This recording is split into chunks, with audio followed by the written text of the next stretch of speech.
नमस्कार दोस्तों, मैं आचार्य ध्यान आमीन और यहाँ एक प्रश्न पूछा है, राइटिंग में दिया है कि गुरुदेव मेरी उम्र 22 साल है। मैं एक मेल हूँ और मैं ये जानना चाहता हूँ कि अगर मैं किसी को प्रेम करता हूँ और सेक्स करता हूँ, तो क्या मुझे परमात्मा नहीं मिलेगा? क्या परमात्मा पाने के लिए ये सब चीजें छोड़नी पड़ती हैं? जब आप ऐसे प्रश्न पूछते हो, तो मैं आपको उत्तर दे भी दूं, तो मुझे नहीं लगता उस उत्तर को आप जी पाओ, क्योंकि आप में इतनी भी हिम्मत नहीं है कि आप ऑडियो में उस पर्सन को पूछो। आप इतने घबराए हुए हो, आपको लगता है अगर गुरुदेव से मैंने ऑडियो में पर्सन पूछा और गुरुदेव ने ऑडियो ही चला दिया और वो वीडियो मेरे आसपास के लोग भी देखते हैं, तो मैं क्या करूंगा? इतना घबराए हुए हो, तो मैं उत्तर दे भी दूं तो तुम्हें उत्तर से फर्क क्या पड़ेगा? हमें सेक्स करना चाहिए, नहीं करना चाहिए, परमात्मा मिलेगा नहीं मिलेगा? परमात्मा को तो हम छोड़ देते हैं कुछ समय के लिए। हमें प्रेम संबंध में उतरना चाहिए, नहीं उतरना चाहिए? तो बिल्कुल उतरना चाहिए, पूर्णता उतरना चाहिए, सेक्स करना चाहिए, शारीरिक संबंध बनाने चाहिए। मैं इस बात के पक्ष में नहीं हूं कि सेक्स नहीं करना चाहिए, मैं इस बात को बिल्कुल भी नहीं मानता। सेक्स नहीं करना चाहिए ये अस्वाभाविक है, स्वाभाविक नहीं, ये अननेचुरल है। अगर परमात्मा इसके अपोजिट होता तो वो तुम्हारे अंदर ऐसी ऊर्जा देता ही क्यों? पहली बात, मैं जिस चीज के खिलाफ हूं, मान लो मैं इस बात के खिलाफ हूं कि कोई भी मेरे पास मिलने आए तो वो बिना मुझे बताए नहीं आए, पहले मुझे इन्फॉर्म करे कि मैं आना चाहता हूं, मैं उसके लिए समय निकाल लूं, फिर वो आए। और अगर कोई ऐसे ही आ जाता है, बिना बताए आ जाता है, तो मैं उससे मिलूंगा? मैं उससे बिल्कुल नहीं मिलूंगा, क्योंकि मैं जो कह रहा हूं वो वही नहीं सुन पा रहा, तो मैं उसे एक्सेप्ट क्यों करूंगा? इसी को लेके समझो, यदि परमात्मा सेक्स के विपरीत खड़ा होता तो वो तुम्हें ये चीज देता ही क्यों? वो देता ही क्यों तुम्हें? फिर समाज भी है, हमारे पास दो तीन ऐसी बातें हैं। अगर हम समाज को लेके चलें तो समाज की एक व्यवस्था के हिसाब से हमें सेक्स करना चाहिए, क्योंकि अगर हम पूरी तरह से आजाद होकर इस चीज को जीने लगे तो समाज की पूरी व्यवस्था टूट जाएगी। और फिर हमें अपने ज्ञान को आगे बढ़ाना और अमर तत्व को पाना, उसका अर्थ भी है कि सेक्स करना। जब तुम सेक्स करते हो तो अपने जीन्स, डीएनए वगैरह आगे पास करते हो, वो सदा बने रहते हैं। इस पृथ्वी पर पहली बार जो आदमी आया होगा, जो खड़ा हुआ होगा, वो कहीं ना कहीं उसके कुछ ना कुछ अंश मेरे अंदर होंगे ही होंगे। हम वहीं से आ रहे हैं सब, तो कुछ ना कुछ चीज तो ऐसी पृथ्वी पर अमर रहेगी सदा। और मेरे पास जो ज्ञान है वो मैं आगे अपने बच्चे को दूंगा, मेरा बच्चा उस ज्ञान को और बढ़ा के आगे बच्चे को देगा। इसलिए करना चाहिए, जनरेशन को आगे बढ़ाने के लिए करना चाहिए। मगर जनरेशन इतनी आगे बढ़ गई कि अब जो है कंट्रोल ही नहीं हो रही, तो अब जनरेशन को छोड़ दिया जाए। अब तुम इससे समझने की कोशिश करो, सेक्स हमें करना चाहिए तो क्यों करना चाहिए? इसलिए करना चाहिए ताकि तुम ज्यादा लंबी उम्र जी सको, तुम ज्यादा स्वस्थ रह सको, ज्यादा तुम बुद्धिमान बन सको, ज्यादा तुम सुंदर दिख सको। मैंने बहुत सारे ऐसे ब्रह्मचर्य साधु देखे हैं जिनकी आंखों में सिर्फ वासना के अलावा कुछ नहीं दिखता और चेहरा बिल्कुल विक्षिप्त हो जाता है, बिल्कुल ही विक्षिप्त हो जाता है। एक छोटा सा उदाहरण दूं ताकि तुम्हें समझ आ पाए मेरी बात का, क्योंकि मेरी बात हिंदुस्तान में समझना तो थोड़ा मुश्किल पड़ जाएगा, है ना? इतना विपरीत चीजें खड़ी हो जाती हैं। एक आदमी अपनी 30 साल 35 साल की उम्र में अपना ब्लड डोनेट करना चालू करता है, अपना खून दान देता है। हर 5-6 महीने में वो खून दान देता है। अब जो हर 5-6 महीने में खून दान देता है, उसकी बहुत ज्यादा संभावना है कि वो स्वस्थ रहेगा। अब उसे बीमारियां नहीं होंगी, उसके फिजिकल ऑर्गन्स जो है वो अच्छे से काम करेंगे, क्योंकि जो ब्लड बन रहा है उस ब्लड को वो बाहर भी निकाल रहा है और फिर नया ब्लड बन रहा है। ये एक सर्कल चल रहा है, तो वो गति करता जाएगा, वो एक लंबी आयु जिएगा, अच्छा जीवन जिएगा, स्वस्थ रहेगा। मगर एक आदमी जो है वो सोचता है कि मैं ब्लड दान करूंगा तो मेरे अंदर खून कम हो जाएगा और मैं मर जाऊंगा। ये जल्दी मरेगा, इसे जल्दी बीमारियां लगेंगी, क्योंकि उन पार्ट्स को कुछ नया करने को मिल ही नहीं रहा है, वो कुछ कर ही नहीं रहे हैं। उसी तरीके से जब आप फिजिकल रिलेशन करते हैं, प्रेम संबंध में उतरते हैं, तो एक ऊर्जा बह जाती है और फिर नई ऊर्जा आपके अंदर आती है, उसको और अच्छे से आप ग्रहण करते हैं, फिर वो बह जाती है, फिर नई ऊर्जा आती है। और अगर आपको अपने पार्टनर के साथ कुछ ऐसा करना है, तो आपको पार्टनर भी फिर कुछ कुछ टाइम बाद अलग अलग चाहिए होंगे।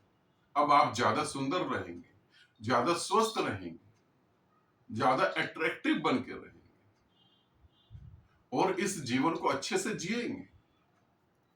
जिन लोगों के बहुत सारे लोगों से सेक्स के संबंध होते हैं, वो बहुत अच्छा जीवन जीते हैं। आपने कभी फिल्म स्टारों को देखा कि वो जल्दी बूढ़े हो जाते हैं? और आपको क्या लगता है कि फिल्म स्टार सिर्फ एक शादी करते हैं और उसी से सेक्स करते हैं, बात खत्म? जितने भी लोग पूंजीपति, जितने भी लोग ऊंचे ओहदे पे बैठे हैं, क्या वो ऐसा ही करते हैं? बिल्कुल भी नहीं ऐसा करते। चीजें हमें पता नहीं लगती होंगी, मगर ऐसा नहीं करते। हाँ, मगर इसका भी ध्यान रखें, सेक्स करना अलग बात है, सेक्स के बारे में विचार करते रहना अलग बात है। एक छोटे से प्रयोग के बारे में मैं पढ़ रहा था, उस प्रयोग को भी क्लियर कर देता हूं। एक चूहे के ऊपर प्रयोग करा गया।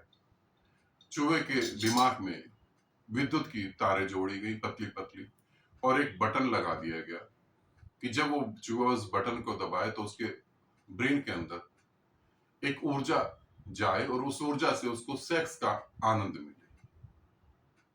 अब वो चूहे ने जाके बटन दबाया, उसको फटाक से आनंद महसूस हुआ। चूहा बड़ा खुश हुआ। पहले तो समझ ही नहीं पाया, ढूंढता रहा इधर उधर कि कहां से ऐसा हो गया, चुईया तो दिखाई नहीं दी उसको। अब वो ढूंढता रहा, फिर ढूंढते ढूंढते अचानक फिर बटन पे पांव पड़ गया। अब फिर बटन पे पांव पड़ा। 2-3 बार के बाद चूहे को समझ आया कि ये बटन पे जब मैं पांव रखता हूं तो मुझे वो आनंद की प्राप्ति होती। ये प्रयोग बड़ा अच्छा है, मनुष्य के ऊपर पूरी तरह से लागू होता है। फिर उसे लगा कि ठीक है, और फिर चूहे ने क्या करा, चूहे ने कहा ये झंझट क्यों करूं कि बार बार बटन दबाऊं।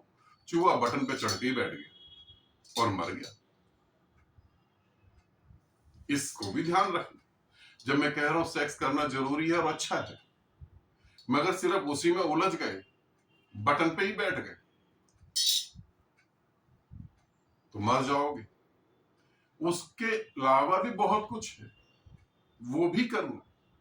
चूहे को ये समझ नहीं आया कि बटन दबाने से मेरे ब्रेन में कुछ होता है और ब्रेन में कुछ होने से वो केमिकल रिलीज होता है, केमिकल रिलीज होने से मैं संतुष्ट होता हूं। बटन मुझे संतुष्ट करता है ऐसा नहीं था, ब्रेन में कुछ केमिकल रिलीज होते हैं।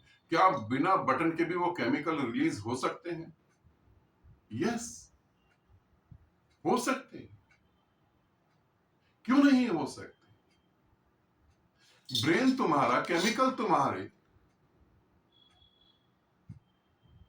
मगर ये तुम्हें करके ही पता लगेगा। और फिर तुम उस बटन को छोड़ दोगे, बटन अर्थात दूसरा शरीर, उसे छोड़ दोगे तुम, फिर अपने में ही डूबने लगो। बातें थोप लेने से कुछ नहीं होगा। हिंदुस्तान के अंदर बातें ब्रह्मचर्य के थोप रखी हैं, और इतना भी नहीं दिख रहा, आज भी लोग पागल हो रखे हैं। मेरे ही फोन पे किसी ने दे दिया, गलती से दे दिया होगा कि व्हाट्सएप ग्रुप ब्रह्मचर्य साधना। मुझे ही भेज दी ब्रह्मचर्य साधना। मैं तो हैरान हो गया कि ये व्यक्ति शायद मुझे जानता नहीं। मैं तो ब्रह्मचर्य के बिल्कुल खिलाफ हूं। कम से कम ये देखो, ब्रह्मचर्य की साधना कर करके तुमने हिंदुस्तान की जनसंख्या कहां पहुंचा दी। और ये भी समझो कि एक स्त्री जब बच्चों को जन्म देती तो कुछ बच्चे तो वैसे ही बिना जन्म के ही मर जाते हैं, पैदा ही नहीं हो पाते। यदि ठीक ठीक कहा जाए कि सभी बच्चे पैदा हो जाते तो आज तो मुझे लगता है एक दुनिया अलग ही हमने ही बना रखी होती। और ब्रह्मचर्य की इतनी बात कर रहे हैं, परमात्मा भी कंफ्यूज हो जाता है जब हिंदुस्तान की तरफ देखता है। वो कहता है बातें तो ब्रह्मचर्य की हो रही, बच्चे पता नहीं कहां से पैदा हो जाते हैं। ये गजब की बात है। एक एक वीरे के बूंद को बचाया जा रहा है। ये पता नहीं कौन बूंदे बरसा के रात को चला जाता है और सुबह बच्चे पैदा हो जाते हैं। तो इस बात का ध्यान रखना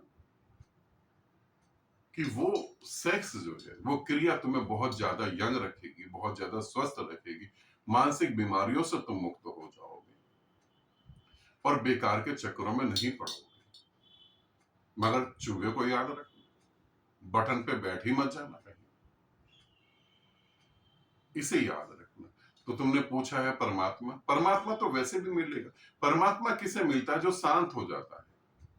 तुम उतरोगे काम क्रीड़ा में, तुम उतरोगे प्रेम संबंध में, उसके बाद शांत रहोगे ना, उस शांति में परमात्मा को ढूंढ लेना। मगर जो अपनी काम वासना पर दबा कर बैठ गए हैं, उनको सिवाय काम वासना के दिखाई कुछ भी नहीं देता। अगर बलात्कार की कंप्लेंट थाने में, पुलिस डिपार्टमेंट में लिखवाई जाए ईमानदारी से, तो मैं तुम्हें कहूंगा इतने संसारिक पकड़े नहीं जाएंगे जितने साधु पकड़े जाएंगे। इतने संसारिक नहीं पकड़े जाएंगे जितने ब्रह्मचर्य का पालन करवाने वाले पकड़े जाएंगे। और ये हकीकत है। इसीलिए मैं ब्रह्मचर्य के पक्ष में नहीं हूं, मैं दमन के पक्ष में नहीं। वासना को जियो, वासना को समझो और पार चले जाओ, ये ज्यादा जरूरी है। परमात्मा कभी भी तुम्हारे सेक्स के खिलाफ नहीं है, ईश्वर कभी भी प्रेम के खिलाफ नहीं। उड़ो, ऊंचाई छुओ, जीवन को जियो और जीकर समझो कि जो भी कुछ हो रहा है तुम्हारे भीतर हो रहा है, बाहर से उसका कोई संबंध नहीं। जिस दिन ये समझ आ गई उस दिन जीवन अलग हो जाएगा। ठीक है, आनंदित रहो, सदा खुश रहो। बहुत बहुत प्रेम आप सभी।